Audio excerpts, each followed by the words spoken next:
Primetime Local News, serving the Lakeland and Midwest regions.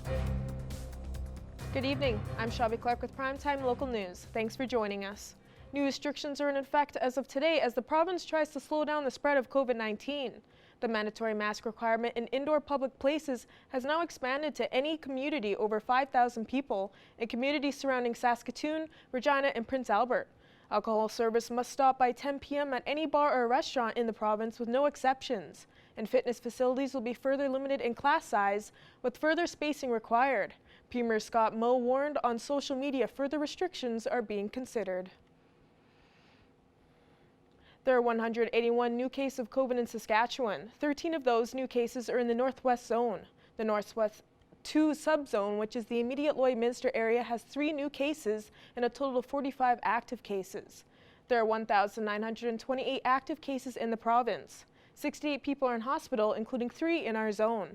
16 people are in intensive care. 60 more people have recovered. A local entrepreneur showcased his business at the Rotary Club's weekly meeting today. Jeremy Vokins is the managing director of Agro Greens Natural Products located in Macklin. His family-run business provides wholesale cannabis products for both medicinal and recreational use. Agro Greens currently focuses on processing cannabis. We get cultivators that have 10, 15, 20 years experience, and when they can do what they do as well as they do, we do the processing and route to market for them, such as the Habitat and the North 40s and the Verte West. They know what they're doing and have been doing it for decades, and so since our strength has been that processing, and that's what the industry's really needed, it made sense for us to partner up with guys that have been doing that for decades. Vokins is happy with the success his business has seen and hopes to grow more as the cannabis industry is still so new. We actually went in with an 18-month business plan, and due to the intense regulations that have loosened but are still very, very strict, it took us 5 years to achieve that goal. And so as an entrepreneur, 18-month business plan, 5 years, it was a very difficult road. Agro Greens recently announced a partnership with Sheltercraft Collective based in BC. The Olive Tree is getting into the holiday spirit as they are getting set to host a themed pop-up shop and are looking for more donations for their hampers. Our Jasmine King has more. The holiday pop-up is set to take place this Saturday at the Olive Tree, and with Christmas just over a month away, it helps give people a head start on their shopping and another event for them to go to. We like to do something every season that sort of puts a special focus onto our farmers market. And we had a really great time in the fall, and the event went well, it was safe, and people were really courteous. So then we thought it was especially important to do a holiday pop-up. With the COVID-19 pandemic, a lot of events and trade shows have been canceled. The Olive Tree wanted to give local vendors a chance to showcase their products. There's a huge focus on shopping local, so we're opening up the dining room, we've added extra vendors, and then they're going to be going into our flex space as well. So we're going to have 17 vendors, food vendor, there's going to be coffee here, and lots of little unique shopping experiences. We've got a local chocolatier who's going to be here, lots of woodworking. This time of year is when the Olive Tree is usually looking for more community support in the form of donations, and that continues this year. Part of our Christmas hamper program, in partnership with the Lloydminster Catholic School Division, we do Christmas hampers, and right now we're in need of things like granola bars, cereal, pudding cups or pudding packages. We always have a list on our Facebook page, so that's somewhere that people can go and look and see what we need. If you are interested in the Holiday Wonder pop-up shop, more information is available on the Downtown Farmers Market Facebook page. Jasmine King, Primetime Local News. This year is the 40th annual Gift of Christmas for Real Country 95.9, and they hope to give children in need in the community a gift they can open on Christmas morning. The Olive Tree has partnered up with Real Country to help make sure kids have a Christmas gift this year, and now with COVID-19, they hope to gain more support from the community. But through that time, the type of gifts has certainly changed. This year, we're anticipating a greater need because of some of the things that have happened this year, but we also know just how generous this community is. So we're really hopeful that the support is there this year, and that if people are able, they think of the gift of Christmas and they make that toy purchase and drop it off for the gift of Christmas. All the proper protocols and safety guidelines will be followed for residents dropping off toys so that the olive tree makes sure the gifts will be safely delivered to families. Many local businesses came on board to help support with the gift of Christmas. Get that toy, you don't have to wrap it. You just take it to one of the drop-off locations and then the olive tree will take it from there. So you can drop off that new toy at Willow Creek Clothing and Collectibles, Sabre Communications, Violet Eyes Optometry, the Calendar Club in the Lloyd Mall, Country Quilts and Stitches, the Country Store, Walkin' on Water Toys, and also Border Paint and Color Center. They're looking to get gifts for young children and up to age 18. The olive tree is also accepting gift cards for anyone wanting to donate those. They ask for people to also include batteries for toys that need them. It's time now for this week's retrospect. Here's Blake Nath.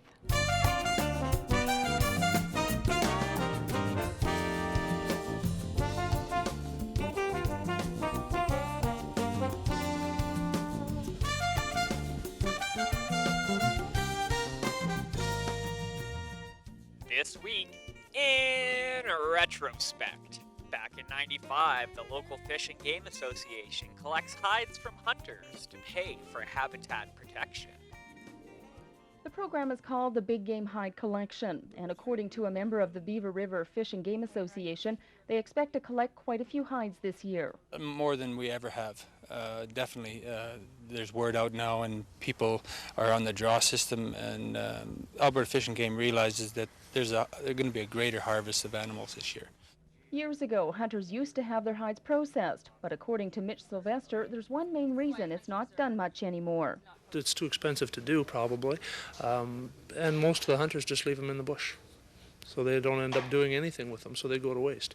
So that's why this is such a good program, because if they're just going to let it go to waste, they might as well bring it into a place like this, and then what we can do with them is that we can process them, get some money, and they can buy some valuable habitat with the money. Hides of any sort, including cattle, deer, and moose, just to name a few, can all be dropped off at any one of the 68 depots throughout the province. And in 2000, Lashburn residents participated in a sober walk to raise awareness for drug and alcohol abuse. As part of our activities, the period students of Lashburn High School have decided to sponsor a candle-lit sober walk. Let's walk and show our support for the people who are affected by drugs and alcohol. This week marks National Drug and Alcohol Awareness Week, and Lashburn students and parents are taking part. Our theme for this week is go your own way. In other words, choose the path that you so desire. Don't be led down the wrong path, or if you say no, it's okay. Put on by 32 peer education students, 60 people of all ages pounded the pavement. And that's it for this week in retrospect. Retrospect this week is brought to you by Webb's Ford. Worth your while to drive the extra mile. Webb's Ford in Vermilion.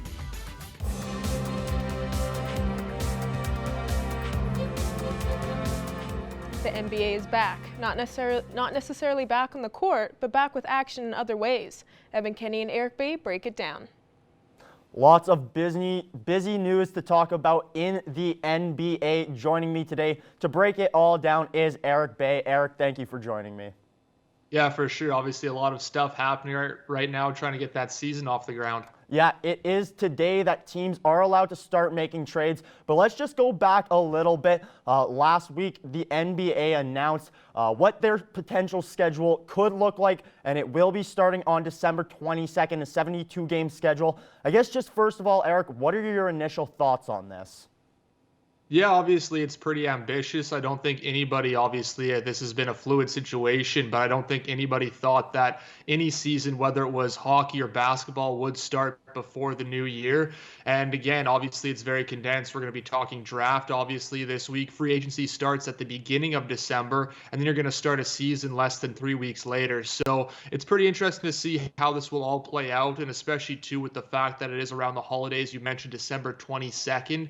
So, again, 72 games in a short amount of time to try and fit all that in. So we'll see if it does get off the ground. But as I say, I think ambitious is the only really word to describe it. That's a great way to put it there, Eric, especially with all the moving parts happening right within that one kind of time span. For me, if I was a player, I would not be liking this. You said it before. people expected seasons to start after the new year. Who wants to start an NBA season 3 days before Christmas? I know the NBA has played on Christmas in the past, but if that was myself, you know, especially after being in the bubble for however long, I wouldn't want that. I would want to spend that time with my family. So for me, there's a little question mark there why they choose to start right before Christmas. But at the end of the day, I don't think we can complain too much, as there will be NBA back. Now, I mentioned it, teams can start to make trades today as the draft is on Wednesday. A big one coming from the Phoenix Suns as well as the OKC Thunder. The Suns are rumored to have acquired Chris Paul, future Hall of Famer, for 4 different players and a first-round pick, one of those players being Ricky Rubio. Sort of the biggest piece coming from the Suns to OKC. And now, Eric, we saw the Suns really take off during the beginning of that playoff bubble. How much do you think Chris Paul will help that team? Well, we'll see if that bubble play was a mirage or not. Obviously, 8-0, very impressive, but still failed to make the playoffs, and that's a big thing for me is, again, obviously a very hot streak, but anybody can go on a 10-game run. We've seen teams like the Buffalo Sabres do it and then miss the playoffs as well. So are you buying what the Suns are selling? And we'll see if this does work out. Obviously, a lot to give up. You mentioned 4 players. Another part of that, I think, too, that is big is Kelly Oubre Jr. is going back to the Thunder. He's a good young player, so we'll see how he can help this team. Again, obviously Chris Paul a little older nowadays, maybe not as good as he was in the past, but I think he can really help a guy like Booker be better here and kind of continue to grow. So we'll see how it works. I don't really think they'll be, you know, one of those top contenders when you look at teams like the Lakers, but I definitely think they better make the playoffs or else this is kind of a disappointment. Yeah, I love this from the Suns' perspective. I mean, adding in Chris Paul, not just that veteran presence, but last year he really stepped up his numbers from over the past 4 years. It was the first time he was an all-star in over 4 years. And I think you mentioned it, it helps out Devin Booker. You can really just let Devin Booker do what he does, which is get baskets and take those shots. Let Chris Paul handle the playmaking side so you can put those numbers up. Another rumored trade that could possibly happening, again involving OKC, is Dennis Schroeder going to the LA Lakers in exchange for Danny Green and a first-round pick in this upcoming draft. Now, Eric, I mean, the Lakers obviously just won the championship. They're trying to bolster their lineup even more. What do you think about that? Yeah, I mean, this is obviously a team with LeBron James, and a team with LeBron James is expected to go to the finals every year, if not win every year. So obviously you're going to mortgage the farm, sell the future picks, whatever it takes. And yeah, I think at the moment or at this upfront time for the next couple of years, it obviously makes them a better, deeper team and gives them a great opportunity to repeat. But that's going to be the MO of the Lakers here for the next however long LeBron stays in town. Yeah, and a little bit of 2 different players there as Schroeder does put up some better offensive numbers, but Danny Green, we know as Raptors fans, he's got that 3 and D, so he brings just those different elements as well from the Lakers. Anthony Davis opted out of his final year of the contract. He is expected to stay with the Lakers just for more money and more term. Eric, it's always a pleasure getting to chat with you. Thank you for joining me. For sure. Here's our Jasmine King with another look at your weather forecast.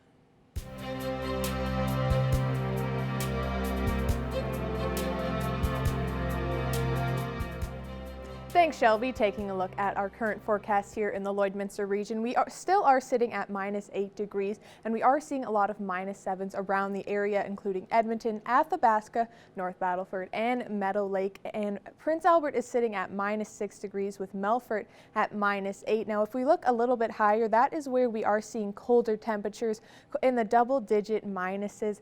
Fort McMurray and Fort Chippewa are at -15 degrees. La Loche and Buffalo Narrows are at -11, and South End and Wollaston Lake are sitting in that -15 to -14 degree range, as well as Grand Prairie and Slave Lake are a little bit warmer, but they are a little bit not as north as the rest of those temperatures. Now, if we're looking at the southern parts of the provinces, Coronation is at -13, but as we head further down, Lethbridge is sitting at +2, so that's a nice positive that we aren't really seeing around most of the region, as well as Banff is at 1 degree, and Calgary is at 2 degrees. And if we look at the Saskatchewan Saskatchewan side. Moose Jaw is at -6, Regina at -5, and Estevan is at -4, and Yorkton is at -8.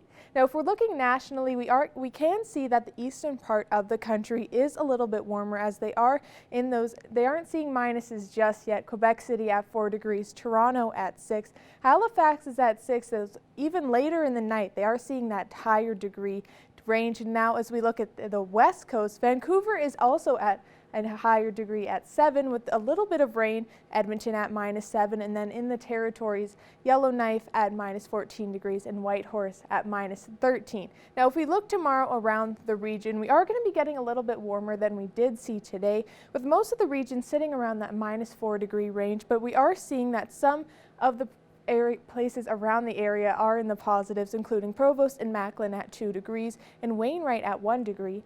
And then we're seeing that St. Walburg is at -4, so more on the Saskatchewan side is where we are going to be seeing those minuses.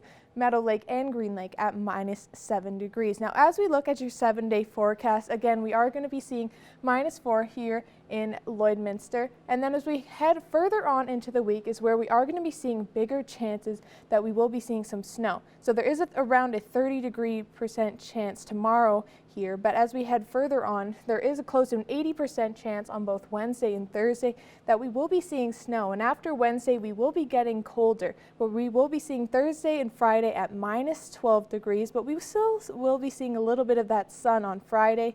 And as we head into the weekend, again, we will be in that closer to double-digit minuses Saturday at -9 degrees, as well as Sunday at -13 and Monday at -9 degrees. But that is a look at your 7-day forecast. We'll have more news coming up after the break.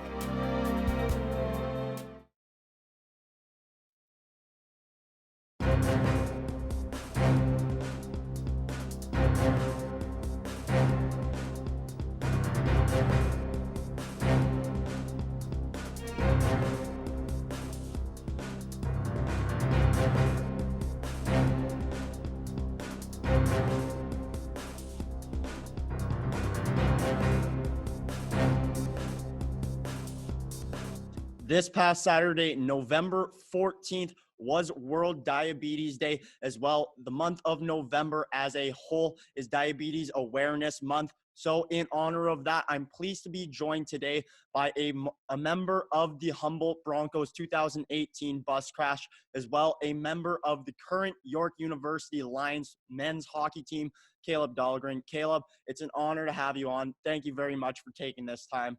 Now, Caleb, speaking with diabetes, you were diagnosed with type 1 diabetes at the age of 4. Now, when you first got into hockey, what was that transition like for you? So actually, I got diagnosed when I was 4, like you said, and I was playing hockey at the time beforehand. I was actually skating and on the ice. It was a Burt Hunt Skills Camp, it was called, and it was like learn to skate kind of thing in Moose Jaw, Saskatchewan. And so I was already skating. I was already a hockey player before. And then I got diagnosed, and that was when the world kind of shifted. I was like, oh my goodness, now what to do? Both my parents are nurses by trade, and so they knew what diabetes was and what it all entailed, but they weren't expecting their child to have it. And so for me, it was a learning adjustment for about a month or two. I'd say about 2 months, 3 months.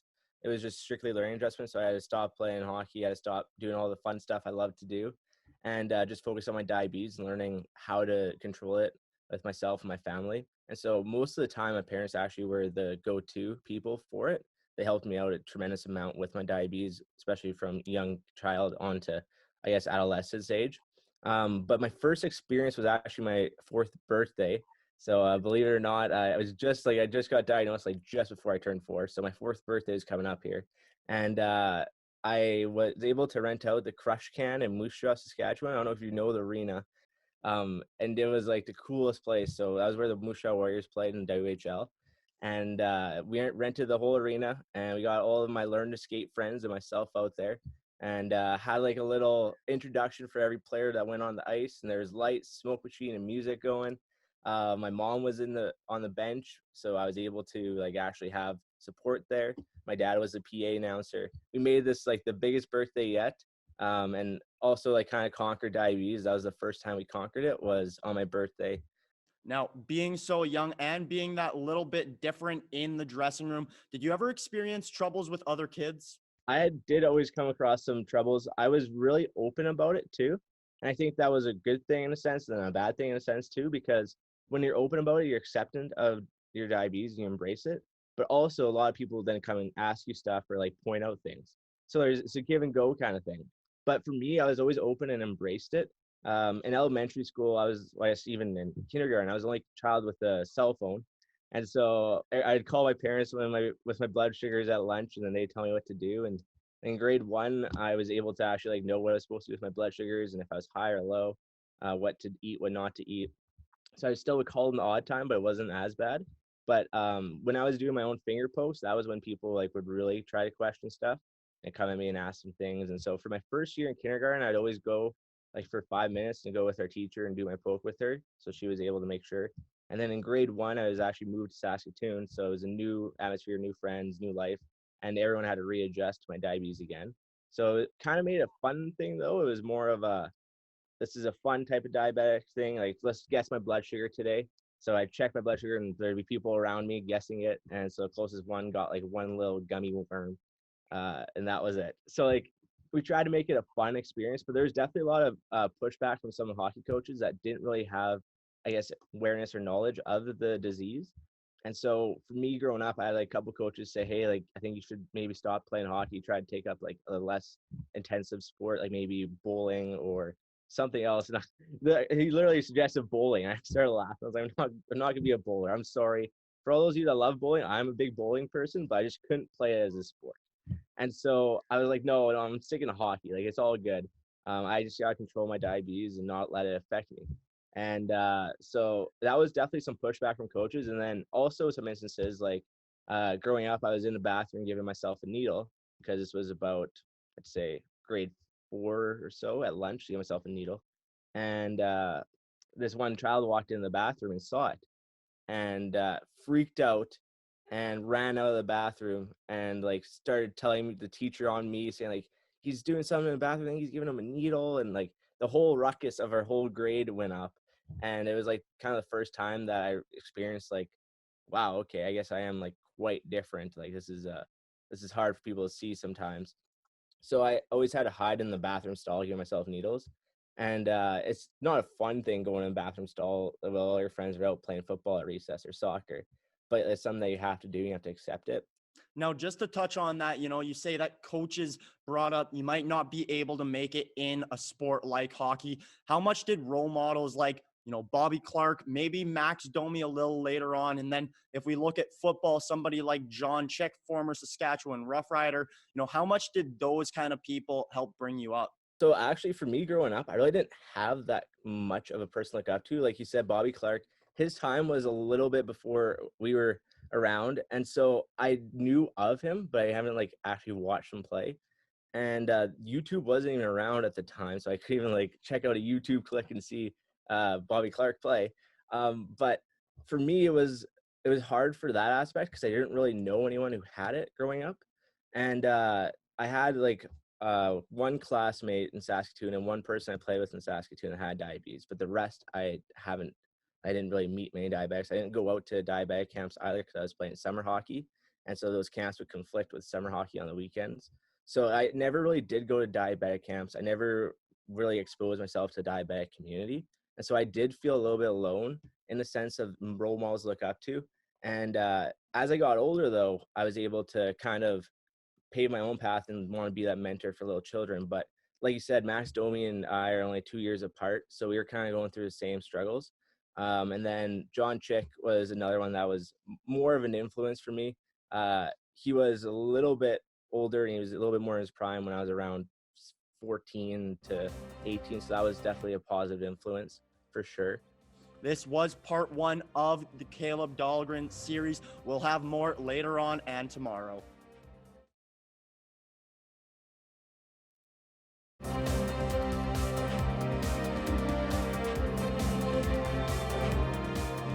Joining me once again to talk about his life with type 1 diabetes is former Humboldt Bronco and current York University men's hockey team player Caleb Dahlgren. Caleb, thank you for taking this time once again. Now, Caleb, let's just talk about that 2018 bus crash. Now, being a diabetic, were you wearing a medical alert bracelet, or how did the paramedics really get to know that you were a type 1 diabetic? That's a great question. So actually I wasn't. And as sad as it was, that really changed my whole perspective on life. And I definitely, I changed it. I got a tattoo now because of it. I have type 1 diabetic written right here. And so that was like the big thing that thankfully I was like conscious and on the scene. I was able to like walk around and talk to people. And so I don't remember it. I still have no recollection of it. But when the first responders came and got me, I told them I was a type 1 diabetic. I was like, this was like as they're taking me to the ambulance. I said, my name is Caleb Dahlgren. I'm 20 years old. I'm type 1 diabetic. And that was when they clued in. They knew that I was a type 1 diabetic. So if I wasn't responsive though, and I wasn't talking on the scene, that would have been a huge, huge difference. And they wouldn't have found out for about 5 hours, and I could have had a low blood sugar. Or even went sky high. So I think that was really, really important that I was able to, and lucky. And I was really fortunate to be able to tell them that. So now after that experience, like I said, I got a tattoo for it to always be there. I'm not really big on the Medi Alert bracelets personally, but I had a Dahlgren's diabetes bracelet on at the time too. And that, I don't know if it really helped or not. I don't know if they really would have noticed it, but that was also another indication for diabetic. But they don't know really what diabetes means. It's not like it's saying it's diabetes, but that was the only other like way they would have knew I was diabetic. So I was definitely fortunate though. And even in the hospital, like I was telling them how much insulin to give me and all of that. So it was kind of funny how it all worked out like that. Now, in this crash, Caleb, you did suffer quite a few different injuries, including some head trauma there. How much did these injuries affect you managing your diabetes? There's lots of times where since I had a fractured neck, fractured back, and I had a brain injury and like a fractured skull and all these different injuries from like head on up, I guess from neck back up. There's a lot of different things I couldn't do, and I couldn't move at the time. They were telling me like, don't move, stay still, because they didn't know if they were really, really like badly broken. I could sever my spine if I moved or not. So they were really cautious with it. And so at the time I couldn't move, which also, as diabetics know, physical activity helps lower your blood sugar. And I was doing zero physical activity. So I was giving myself more insulin to control my blood sugar. So I had to up my dosage. I usually do 1-to-8 ratio, and I was doing 1-to-5 ratio in the hospital. So 1 unit per 8 carbs for those people that aren't diabetics that are listening to this. And it was just a big difference for me personally, was just adjusting to everything. And the whole thing about being diabetic is adapting and adjusting to certain circumstances that you're in. I think anyone who's a diabetic knows this. You always have to adjust and adapt based on what you're doing. And so for me, that was a big difference, was that we also had Dr. Casper Bell, who's a specialist in the diabetic world. And she was there to support me and help me out with everything. And she was an amazing source to help my blood sugar levels. So it was a difference by not doing any physical activity, especially when I'm on the ice and like every single day, work on the ice or working out every single day, and then going to absolutely nothing. It was a big difference. So I had to change up my insulin due to that. And Caleb, I am glad to see that you are continuing to heal. Now, final question for you here. Caleb, what are just a couple tips that you would give to somebody who is newly diagnosed with diabetes? I think the biggest thing that I would have liked is that you're not alone and you still can pursue your dreams and passions. A lot of people feel like they're on their own, or that they don't know what to do with themselves, and that life still is amazing with type 1 diabetes. Like, you still can do lots of things. You still can go and travel. You still can play sports. You're in good health. It's just that you gotta make sure you watch your health and what you intake. And so it's an adjustment period too, and learn to adjust and enjoy it. There's definitely gonna be some challenges with it, but also you gotta enjoy the highs and lows, and literally the highs and lows too. So I think it's definitely a special thing, and it also makes you a stronger individual too. All the diabetics I know are absolute strongest people. So it's something very special that you have to make sure you control, but also make sure you enjoy it for what it is, and be thankful that it could be something worse. Caleb, thank you very much for taking this time. We will have more with Caleb Dahlgren tomorrow. Taking another look at your 7-day forecast, we are seeing -4 tomorrow, and there still is a fog advisory overnight, so we will be seeing that a little bit more, but it will be going away in the morning. As we head further on into the week, there is that increased chance of snow coming up on Wednesday, close to 80% with that -3 degrees. Thursday, we will be going down to -12, another close to 80% chance of precipitation. That's very similar to Friday at -12 degrees. Saturday will be at -9, and Sunday will be at -13 degrees, and Monday will be at -9 as well. So as we head further along into the week, we will be getting colder, so we might be getting our warmest day of the week on Wednesday, but our averages for around this time are -4, so we are close to on par, but it will be getting colder. Thanks again for joining us. You can catch us again on the next hour on CITL.